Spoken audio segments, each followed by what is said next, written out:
Allah, I'm asking you to make me from those who love you, and for those who love you to love me too. Oh Allah, I'm begging you to make me love the deeds that will cause you to love me too.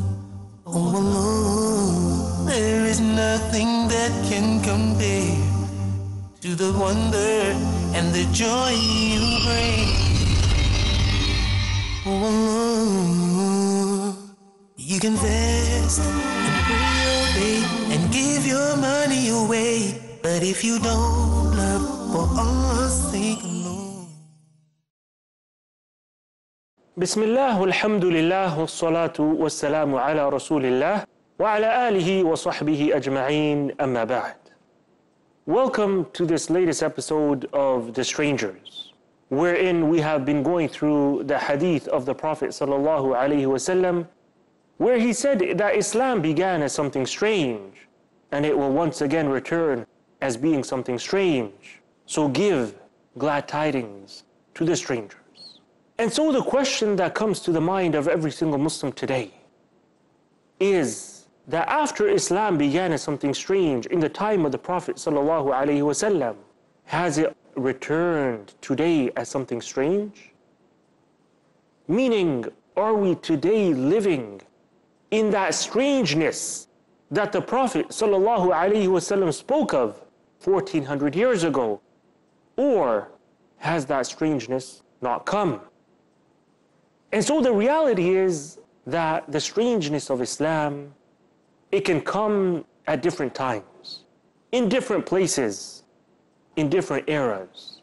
In one place, it could be looked at as being something strange, and in another place, it is not necessarily the case. And then there are different kinds of strangeness. There is the strangeness of Muslims among a greater body of non-Muslims, and so Islam is looked at as something strange. Or it could be that the few Muslims who practice their religion and follow the way of the Prophet ﷺ are looked at as being strange among their people who are also Muslims but do not practice the religion, do not follow the sunnah of the Prophet ﷺ. And so in the general sense, we say that yes, there is no doubt that today that strangeness of Islam has returned. If it not be in certain areas, in most places in the world today, Islam is something strange, and its followers who adhere to it are strangers.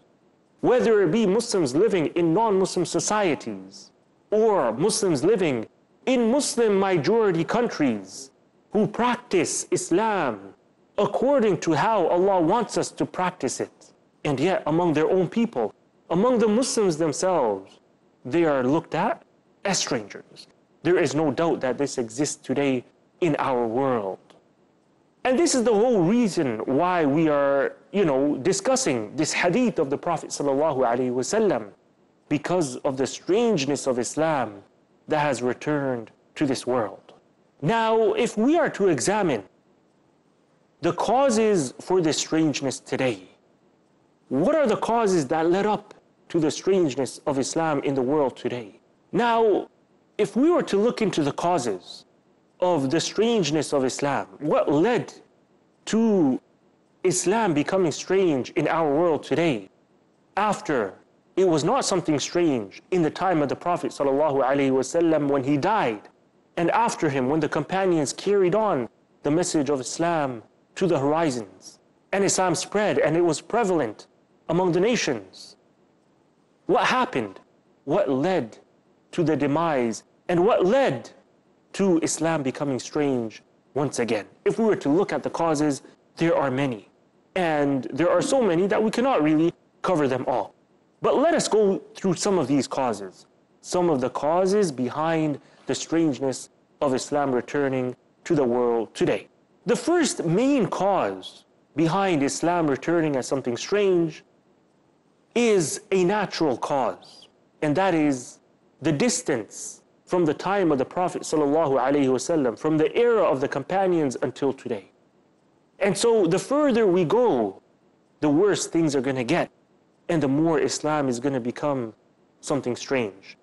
And so the Prophet ﷺ said that the best of my generations, or rather, the best of generations is my generation. And then those who follow them, and then those who follow them. And so, the best of generations and the best of times was the times of the companions, then the time that preceded that, then the time that preceded that, and then on you go. And then on and on you go. And in another hadith, in the hadith of Hudayfah ibn al-Yaman, he said that the people used to ask the Prophet ﷺ about good things, while I used to always ask him about fitan, about evil, about tribulations. Why? Because I was afraid that a time will come when I will end up in that evil. So I wanted some guidance. And so I once asked the Prophet ﷺ, O Messenger of Allah, once upon a time we were in ignorance. And then Allah subhanahu wa ta'ala bestowed upon us the present good that we have. So will there be any evil after this good? And so the Prophet ﷺ said yes. So I asked, will there be any good after that evil? And so the Prophet ﷺ said, yes, however, it will be tainted with some evil, with a little bit of evil. So Hudayfah ibn al-Yaman, he asked, what will this little bit of evil be? And so the Prophet ﷺ said, there will be some people who will lead the people according to principles other than my own sunnah. You will see their actions and you will disapprove of them. And so I said, Hudayfah ibn al-Yaman, will there be any evil after that good? And so the Prophet ﷺ said, yes, there will be some people who will invite others to the doors of hellfire. And whoever accepts their invitation to it will be thrown into the hellfire by them. And so I said, Hudayfah ibn al-Yaman said, O Messenger of Allah, describe those people to us. And so the Prophet ﷺ said, they will belong to us and they will speak our language, meaning they will be from among the Arabs. And so I asked, what do you order me to do if such a thing happens in my lifetime? What do you order me to do if that time comes and I'm alive? So he said, the Prophet ﷺ said, adhere to the body of the Muslims, to the mass of the Muslims. Adhere to them, cling to the Jama'ah of the Muslims and their leader. So Hudayfah ibn al-Yaman, he didn't stop there. He said, O Messenger of Allah, if there is neither a group, a Jama'ah of the Muslims, nor a leader, then what do you advise me to do? So he said, keep away from all of those sects, from all of those groups, even if you have to bite onto the root of a tree until you meet Allah subhanahu wa ta'ala while you're in that state. And so what we see is that the natural cause for strangeness to appear as we see it in the world today, the strangeness of Islam, the natural cause of that is how far we have come from the time of the Prophet sallallahu alaihi wasallam. And after every good, there will be evil. After every good, there will be evil until the Day of Judgment, until evil becomes so much that there will be no more good that will ever remain. We'll take a quick break and be right back. Assalamu alaikum wa rahmatullahi wa barakatuh. I'm begging you. Assalamu alaikum wa rahmatullahi wa barakatuh. Welcome back. Before the break, we were speaking about how the dunya is a natural cause that resulted in Islam returning as something strange. How the Muslims themselves have resorted to the dunya and attached themselves to the dunya, immersed in the dunya, to the point where it has become attached and in their hearts, and they have forgotten about their purpose in this life. The majority of those out there are chasing after the dunya. They have been distracted by the delusion of this temporary enjoyment. And so when Islam comes in the form of these strangers who practice it, they are shunned even by the Muslims. And so Islam seems something strange. Moving on to another cause for the return of the strangeness of Islam is the fact that Islam reached places that it had not reached before. And that is basically the non-Arabs. And so Islam reached societies that their mother tongue was not Arabic. And so they had to learn the Arabic language and then understand the Qur'an and the words of the Prophet sallallahu alaihi wasallam. And this was not an issue in the beginning of Islam.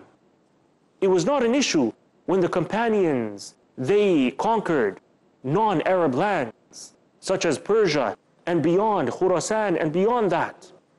And people came into their religion.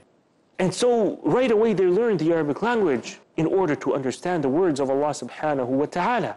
In those days it was not an issue. But it became an issue in the later centuries when people abandoned the Arabic language and simply relied upon other translations of the Qur'an and of the words of the Prophet sallallahu alaihi wasallam.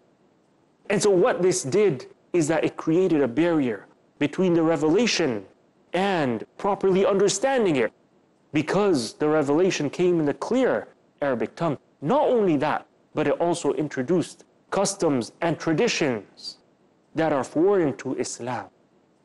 And so that is the reality that we see today, that there are many Muslims who follow tradition and custom of their people, of their forefathers, that is foreign to the teachings of Islam, and that is foreign to the culture of the Arabs. Not to say that the Arabs themselves have practices and traditions that are foreign to Islam, but we are talking about the non-Arabs. As for the Arabic language, then as I mentioned, it needs to be understood. And that's why the scholars of Islam have repeatedly mentioned the importance of understanding the Arabic language, of gaining an understanding of it in order to understand the religion.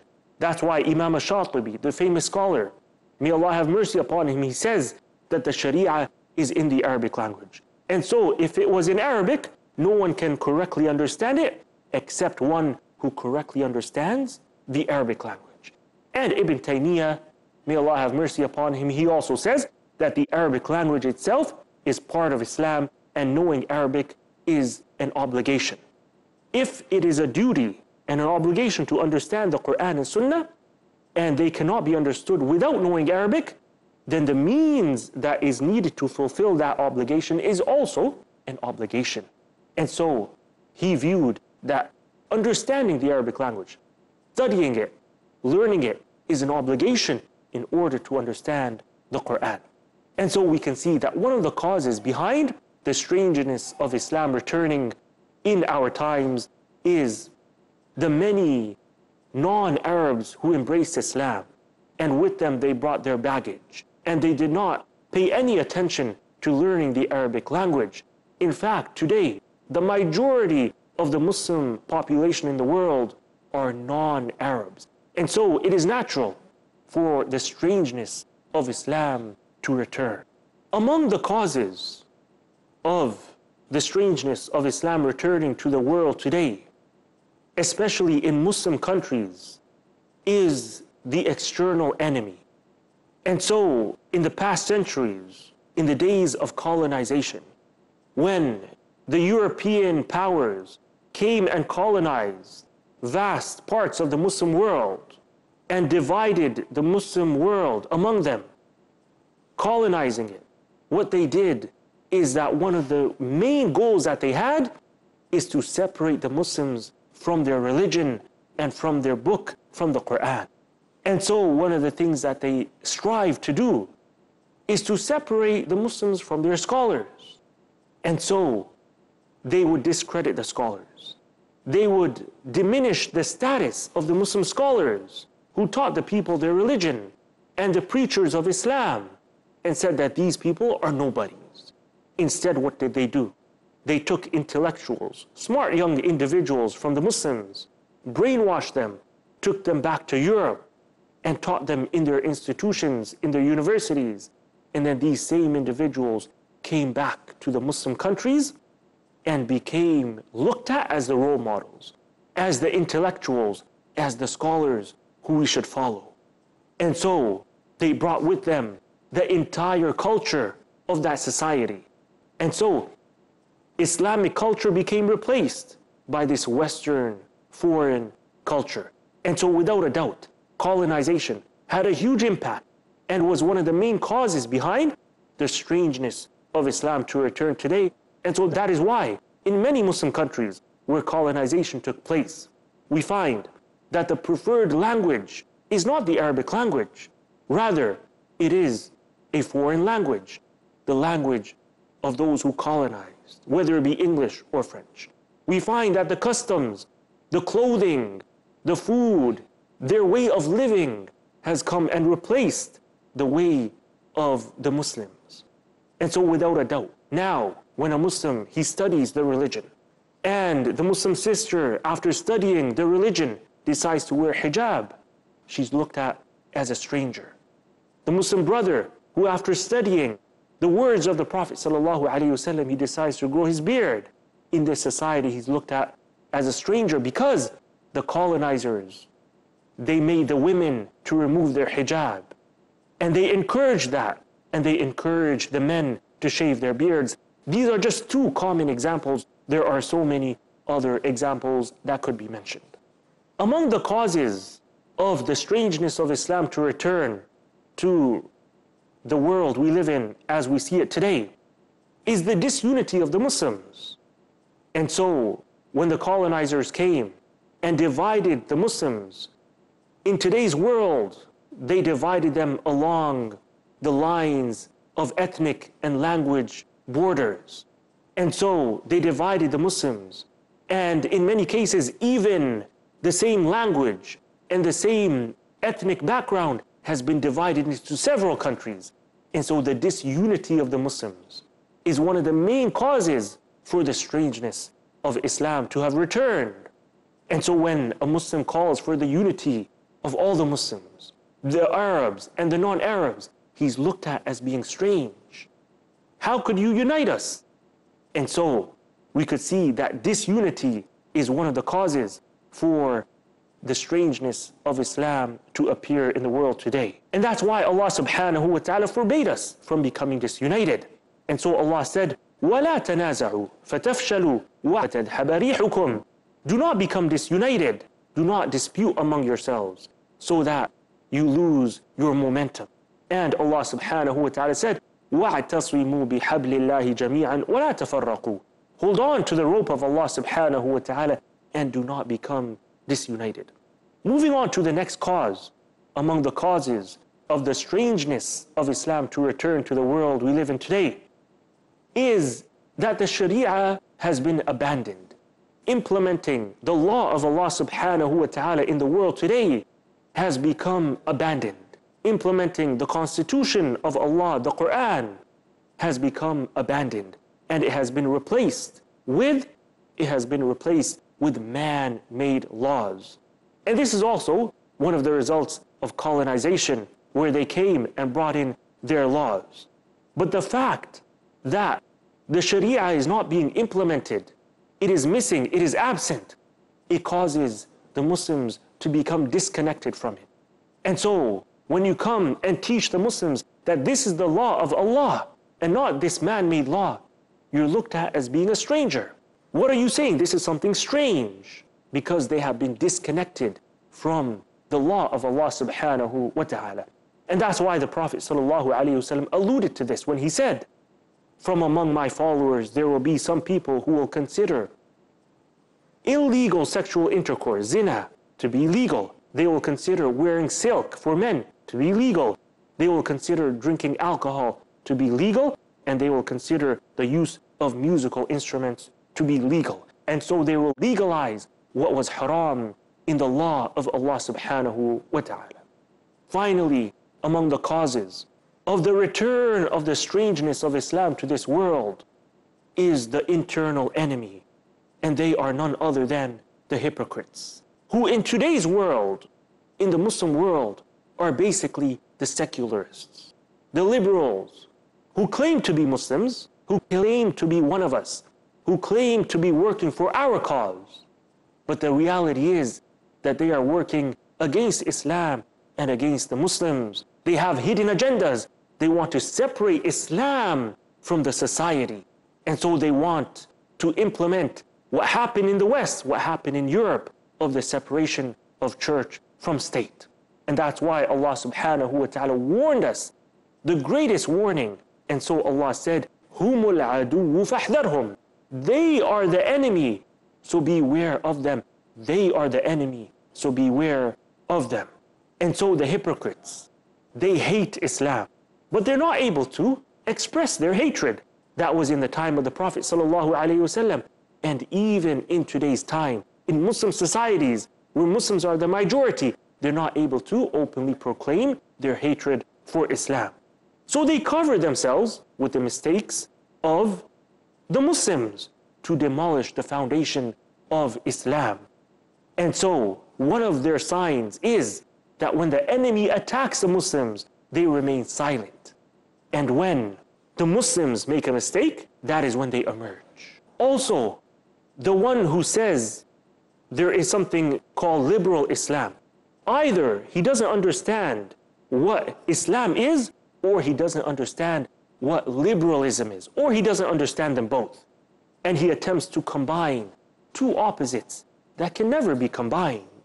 And so liberalism and secularism is kufr, it is disbelief, and Islam is on the other end of the spectrum.